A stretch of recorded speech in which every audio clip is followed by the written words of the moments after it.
नमस्कार, आवाज समाचार में आपका स्वागत है। आपके साथ मैं हूं विपिन भट्ट, लेकर हाजिर है इस वक्त की बड़ी और अहम खबरें। सबसे पहले हेडलाइंस। बजट में मिडिल क्लास के लिए मिल सकती है बड़ी राहत। इनकम टैक्स के नए रिजीम में घट सकती हैं टैक्स की दरें। सीएनबीसी आवाज बजट एक्सक्लूसिव। ट्रक यूनियन के मनमाने किराए से हिमाचल प्रदेश में हाहाकार। हर महीने 200 करोड़ रुपए का हो रहा है नुकसान। आम आदमी से लेकर इंडस्ट्री तक हर कोई परेशान। दिग्गजों के दम पर बाजार में आज रही रौनक। सेंसेक्स निफ्टी करीब 1% की बढ़त पर बंद। एनर्जी, एफएमसीजी, रियल्टी शेयरों में रही खरीदारी। इंफ्रा आईटी में तेजी, रुपया 15 पैसे हुआ कमजोर। दावोस वर्ल्ड इकोनॉमिक फोरम में जारी है अर्थ चर्चा। एक्सक्लूसिव बातचीत में महाराष्ट्र के मुख्यमंत्री एकनाथ शिंदे बोले, प्रदेश में इंडस्ट्री का आएगा बड़ा निवेश। बीजेपी अध्यक्ष जेपी नड्डा को मिला 1 साल का एक्सटेंशन। जून 2024 तक बने रहेंगे। भाजपा के राष्ट्रीय अध्यक्ष गृह मंत्री अमित शाह ने नड्डा के योगदान की तारीफ। दिल्ली में कामकाज पर एलजी के अड़ंगा लगाने पर अरविंद केजरीवाल का तंज। कहा, सब दिन एक जैसे नहीं होते। चुनी हुई सरकार को काम नहीं करने दे रहा है केंद्र। आतंकवाद पर पाकिस्तान फिर बेनकाब। मुंबई हमलों की साजिश रचने वाला पाकिस्तानी आतंकी मक्की ग्लोबल टेररिस्ट घोषित। चीन की चाल भी नाकाम।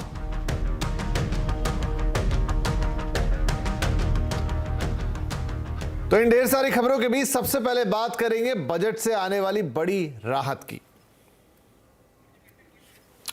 तो बजट में मिडिल क्लास के लिए एक बड़ी राहत मिल सकती है। सीएनबीसी आवाज को एक्सक्लूसिव जानकारी मिली है कि बजट की बैठकों में मिडिल क्लास को खुश करने पर सबसे ज्यादा जोर है। ज्यादा जानकारी के लिए हम चलेंगे अपने economic policy editor Laxman Roy के पास। लक्ष्मण, मिडिल क्लास को लेकर बजट में क्या बड़ा ऐलान हो सकता है, खासतौर पर टैक्स के मोर्चे पे? दरअसल बजट के डॉक्यूमेंट में क्या छपने वाला है ये बताना थोड़ा सा मुश्किल है, लेकिन बजट को लेकर जो बैठकों का दौर चल रहा है उससे ये काफ़ी ठोस संकेत मिल रहे हैं कि मिडिल क्लास को एक अच्छी खासी राहत इस बजट में मिल सकती है। दरअसल वित्त मंत्रालय के अधिकारियों के बीच जो बैठकें हो रही है, वित्त मंत्री की अपने अधिकारियों के साथ बैठकें हो रही हैं, वित्त मंत्रालय के अधिकारी प्रधानमंत्री कार्यालय के अधिकारियों के बीच जो बैठकें हो रही है, हर बैठकों में एक मुद्दा ज़रूर उठ रहा है, वह है मिडिल क्लास को कैसे राहत पहुँचाई जाए। तो मिडिल क्लास को राहत पहुंचाने के अलग अलग विकल्प तलाशे जा रहे हैं बजट के लिए। उसमें से एक बहुत ही सीधा और सटीक विकल्प है इनकम टैक्स में राहत दिया जाना। लेकिन सूत्र बता रहे हैं कि इनकम टैक्स में सरकार राहत तो देगी, लेकिन ओल्ड इनकम टैक्स रिजीम में राहत मिलने की संभावना कम है। सरकार नई जो इनकम टैक्स रिजीम है उसको आकर्षक बनाने की कोशिश करेगी। उसमें टैक्स की दरों में कटौती कर सकती है। जी हाँ, न्यू टैक्स रिजीम में टैक्स की दरों में सरकार कटौती कर सकती है, टैक्स स्लैब में बदलाव कर सकती है।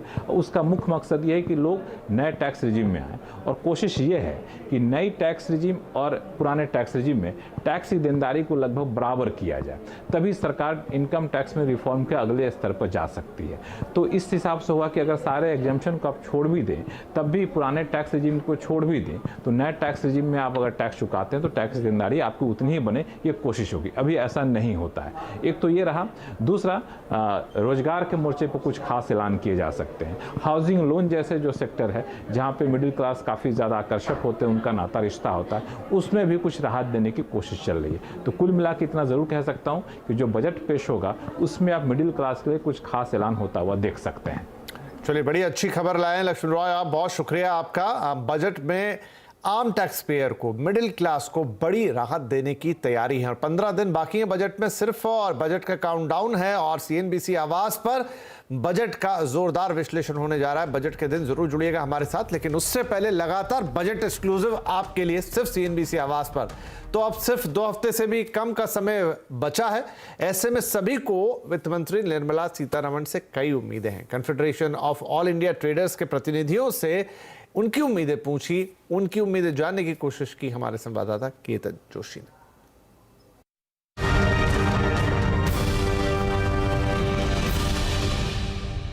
Confederation of all India traders के प्रतिनिधि इस वक्त हमारे साथ है। आइए हम उनसे बात करते हैं कि बजट के लेकर उनकी क्या है एक्सपेक्टेशन। अच्छा सर, बताइए बजट में आपकी क्या क्या मांगे हैं? हमारा कहना ये है कि वन नेशन वन टैक्स किया जाए, जिससे कारण बिजनेस का सरलीकरण हो जाएगा। सरकार की आवक जो एक साल बाद माल बिकता है और पैसा आता है, वो प्रोडक्शन के टाइम पे लेने से एक साल पहले आमदनी हो जाएगी। और जो लोग टैक्स नहीं भरते वो कंपलसरी टैक्स भरना पड़ेगा। सपोज जीएसटी 18% है और बाद में उसका 2% मिलता है और इनकम टैक्स 1% आता है, तो टोटल 21% होता है। तो 21% प्रोडक्शन पे ही टैक्स ले जाए, ताकि सिंगल नेशन सिंगल टैक्स हो जाएगा और बिजनेस का सरल हो जाए। और अपने प्रधानमंत्री जी की जो इच्छा है कि भाई यंग इंडिया, तो ये यंग जनरेशन जो बाहर जा रहा है वो बाहर जाए नहीं, देश पे रुके और देश की प्रगति में सहयोग करे। आप क्या कहेंगे? सरकार अभी जितने भी टैक्स पेयर है उनको कुछ ना कुछ पेंशन की योजना बनानी चाहिए, जिससे जो भी टैक्स पेयर है वो उनकी जो निवृत्ति के समय उनको कुछ ना कुछ फ़ायदा हो सके। हर्षद भाई, आप काफ़ी सालों से नेतृत्व कर रहे हैं व्यापारियों का, क्या आपकी मांगे है कैट की ओर से? सरकार से ये मांग है कि confederation of all India traders CAT ये देश में करीब 7 करोड़ से ज़्यादा व्यापारियों का नेतृत्व करते हैं। करीब देश में 75,000 के आसपास छोटे मोटे महाजन एसोसिएशन है। तो इतनी तकलीफ है और हम लोगों ने काफ़ी बार जीएसटी के संदर्भ में सरकार के बातचीत की है और एक निगम बनाया जाए, कोई ऐसा आयोग बनाया जाए जो व्यापारियों का ही हो, उसमें व्यापारी नेतृत्व करे। तो देश में व्यापारियों खेती के बाद ये जो ज़्यादा में ज़्यादा जो रोजी देते हैं सर यहाँ पर अपने देश में, तो व्यापारी है, ये ट्रेडर्स है, वो ज़्यादा में ज़्यादा लोगों को रोजी रोटी देते, तो उनके बारे में सरकार को सोचना चाहिए। सर, आप क्या चाहेंगे वित्त मंत्री से? जीएसटी के बारे में मेरे को बोलना है। जीएसटी के बारे में जो अलग अलग प्रोडक्ट पे अलग, एक ही प्रोडक्ट पे अलग अलग जो है वो एक ही होना चाहिए, उससे व्यापारियों को एकदम क्लियर और अच्छा प्रॉपर मिले।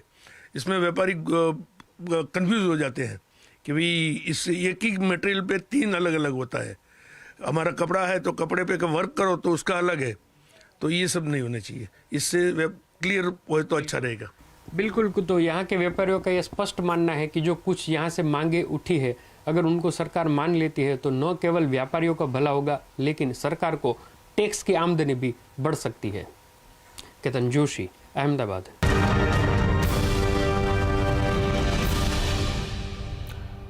तो बजट की खबरों के बाद कुछ और खबरों का रुख करेंगे। ट्रक यूनियन के अड़ियल रवैये से पूरे हिमाचल प्रदेश में जनजीवन अस्त व्यस्त हो गया है। चाहे आम लोग हों या कर्मचारी, ट्रक ड्राइवर, रिटेलर, कारोबारी, इंडस्ट्री या सरकार, हर कोई इन दिनों परेशान है। पूरी खबर के लिए चलते हैं अपने सहयोगी लक्ष्मण रॉय के पास। तो लक्ष्मण, क्या चल रहा है हिमाचल प्रदेश में, क्यों ये ट्रक की हड़ताल है और कितना इम्पैक्ट हो रहा है इसका? दरअसल हिमाचल प्रदेश में एक नई तरह की परेशानी पैदा हो गई है और उस परेशानी की असली वजह है ट्रकर्स एसोसिएशन। ट्रक वालों का जो एसोसिएशन है, उन लोगों ने अपने हिसाब से किराया तय कर दिया है और आरोप यह है कि किराया इतना ज़्यादा है कि वहाँ पे माल ढुलाई काफ़ी ज़्यादा महंगी हो गई है। वहाँ पे जो इंडस्ट्री है जो अपने सामान को डिस्ट्रीब्यूटर तक पहुँचाना चाहती है, वो भी काफ़ी ज़्यादा मुश्किल में पड़ गई है। और इसके एक मिसाल आपको दूँ तो हिमाचल में अदानी के 2 सीमेंट प्लांट हैं। स्थिति यह है कि वहाँ के कर्मचारियों को वहाँ से दूसरी जगह ले जाना पड़ रहा है, क्योंकि वो प्लांट चलाना ही काफ़ी ज़्यादा मुश्किल हो गया है इस ट्रकर्स एसोसिएशन के इस फैसले की वजह से, किराया बढ़ाने की वजह से।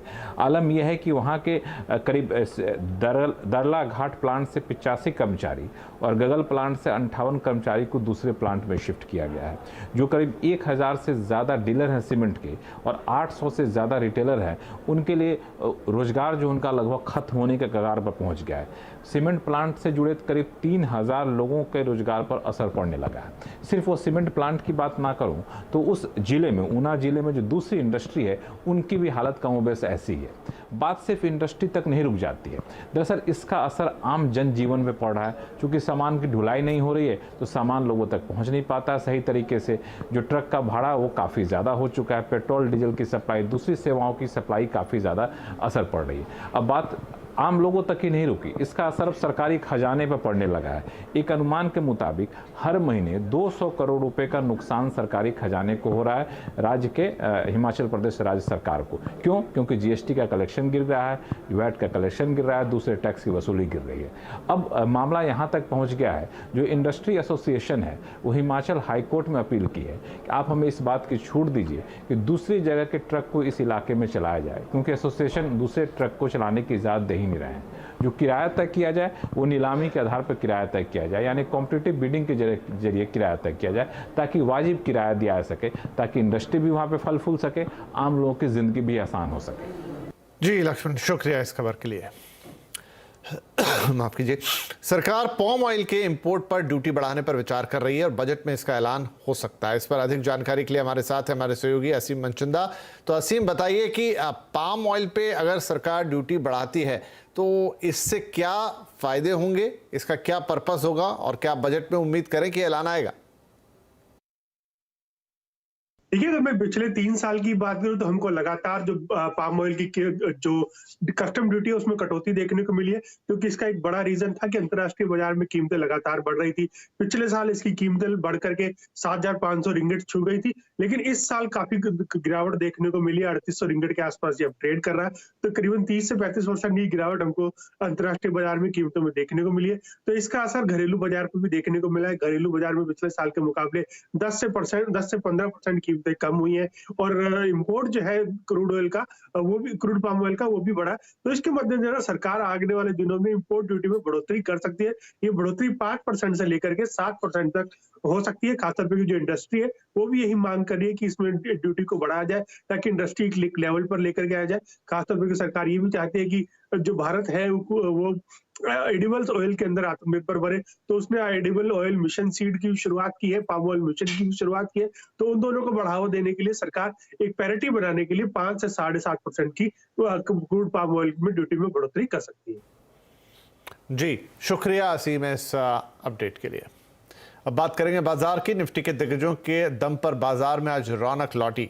आज के कारोबार में सेंसेक्स निफ्टी करीब 1% की बढ़त के साथ बंद हुए। सेंसेक्स आज 563 पॉइंट चढ़कर 60,656 पर पहुंचा, तो निफ्टी 158 पॉइंट चढ़कर 18,053 पर बंद हुआ। मिड कैप स्मॉल कैप के शेयरों ने आज फ्लैट क्लोजिंग ली। सबसे ज्यादा खरीदारी एनर्जी, एफएमसीजी, रियल्टी शेयरों में रही। इंफ्रा आईटी से जुड़े शेयरों में तेजी दिखी। वहीं 2 दिनों की तेजी के बाद पीएसयू बैंक इंडेक्स में बिकवाली देखने को मिली।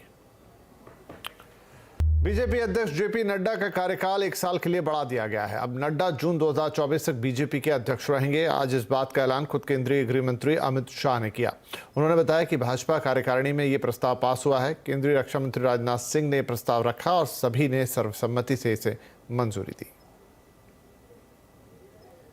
श्री जगत प्रकाश नड्डा जी को राष्ट्रीय कार्यकारिणी ने आज सर्वानुमत प्रस्ताव किया है। श्री राजनाथ सिंह जी ने इस प्रस्ताव को रखा और सभी भारतीय जनता पार्टी के सदस्यों ने इसको हर्ष ध्वनि के साथ सर्वानुमत से स्वीकार किया है कि जगत प्रकाश नड्डा जी को जून 2024 तक भारतीय जनता पार्टी के अध्यक्ष के रूप में इनके कार्यकाल को बढ़ोतरी की जाए। कांग्रेस नेता राहुल गांधी की भारत जोड़ो यात्रा इन दिनों पंजाब में जारी है। यात्रा के दौरान होशियारपुर पहुंचे राहुल गांधी ने पत्रकारों के साथ बातचीत की। इस दौरान राहुल ने चचेरे भाई वरुण गांधी को लेकर भी बात की। राहुल ने कहा कि मेरी विचारधारा उनकी विचारधारा से मेल नहीं खाती। मैं आरएसएस कार्यालय नहीं जा सकता, इससे पहले मुझे सिर कलम कराना होगा। मेरे परिवार की एक विचारधारा है, वरुण ने दूसरी विचारधारा अपनाई है और मैं उस विचारधारा को स्वीकार नहीं कर सकता। मैं आरएसएस के ऑफिस में कभी नहीं जा सकता। अब मेरा आपको गला काटना पड़ेगा पहले, मैं नहीं जा सकता। और मेरा जो परिवार है उसकी एक विचारधारा है, उसका एक थॉट सिस्टम है, थिंकिंग सिस्टम है। वरुण है, उन्होंने एक समय, शायद आज भी, उस विचारधारा को अपनाया और उस विचारधारा को अपना बनाया। तो मैं उस बात को एक्सेप्ट नहीं कर सकता। मैं जरूर प्यार से मिल सकता हूं, गले लग सकता हूं, मगर उस विचारधारा को मैं एक्सेप्ट नहीं कर सकता।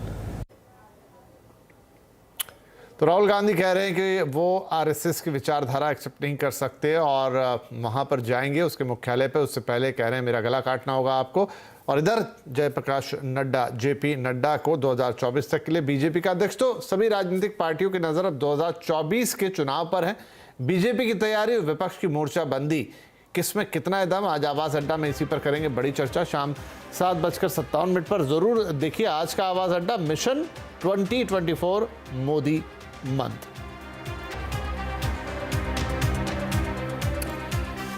चलिए आगे बढ़ते हैं, बात करते हैं दावोस में चल रहे वर्ल्ड इकोनॉमिक फोरम की।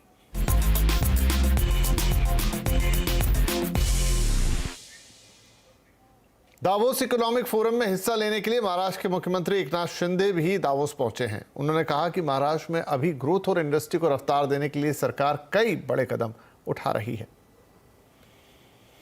MOUs worth 1.4 lakh crore sign करने वाले हैं डावोस में, which will generate 66.5 thousand jobs। हो जाएगा टारगेट? अब तक कितना? हाँ बिल्कुल, अभी आज 45,000 करोड़ के MOUs हुए, 1,36,000 के MOUs हो जाएंगे। ये कौन सी सेक्टर्स? फार्मास्यूटिकल है, उसमें डाटा सेंटर है, लॉजिस्टिक है, इसमें ऑटोमोबाइल है, रिन्यूएबल एनर्जी है, कई सभी सेक्टर में। अगर आप स्टार्टअप्स को देखें सर, काफ़ी स्टार्टअप्स मुंबई से बैंगलोर शिफ्ट हो जाते हैं क्योंकि मुंबई में घर बहुत महंगा मिलता है, बैंगलोर में टैलेंट का इकोसिस्टम ज़्यादा है स्टार्टअप्स के लिए। तो आप स्टार्टअप्स को अट्रैक्ट करने के लिए क्या करने वाले हैं मुंबई? स्टार्टअप को अट्रैक्ट करने के लिए हमारे गवर्नमेंट ने शुरुआत की है और पहले जो हुआ वो मैं उसमें नहीं जाना चाहता हूँ क्योंकि हमारी सरकार अभी 6 महीने पहले फॉर्म हुई है और हमारी सरकार का एक एजेंडा ही है और हमारी सरकार की पॉलिसी है कि जो इंडस्ट्री आएगी उसको बढ़ावा देंगे, उनको सहूलियत देंगे, सब्सिडी देंगे और उनको किसी भी तरह की दिक्कत ना हो। आतंकवाद को लेकर पाकिस्तान एक बार फिर से बेनकाब हुआ है। मुंबई हमलों का साजिशकर्ता और हाफिज सईद का रिश्तेदार पाकिस्तानी अब्दुल रहमान मक्की को संयुक्त राष्ट्र ने ग्लोबल टेररिस्ट घोषित कर दिया है। संयुक्त राष्ट्र में चीन और पाकिस्तान ने मक्की को बचाने की पुरजोर कोशिशें की, लेकिन फिर भी उनकी एक नहीं चली और यूएन ने मक्की को ग्लोबल आतंकवादी घोषित कर दिया।